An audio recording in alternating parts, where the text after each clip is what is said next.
So ngayon guys, dumating na yung ating order. Minsan. So yun nga, dahil nga madalas sinawakan ng JD, so nakabili tayo ng cover siya na may labasan siya para sa mga extension. Wala naman kami magagawa, hindi kami pwedeng bumili nung nilalagay lang kasi dadalawa yung saksakan namin dito, so kailangan talaga namin yan para sa extension. Tanggalin na natin yung tape, tapos bunutin ngayon natin siya,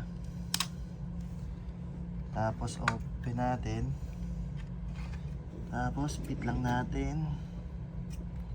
Yan, sakto naman. Tapos balik lang natin uli yung saksak.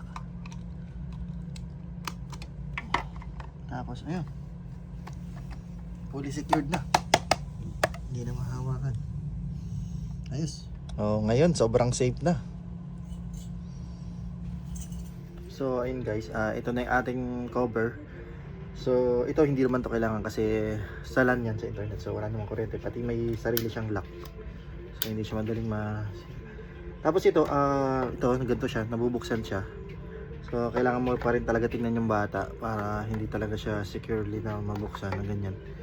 Pero ito kasi mura lang kasi ito mga gato compare mo sa iba. Tapos dito siya nabibili sa UA, pero may ilalagay akong link sa comment dun sa isa kong account para mabili niya yung ganito sa Pinas.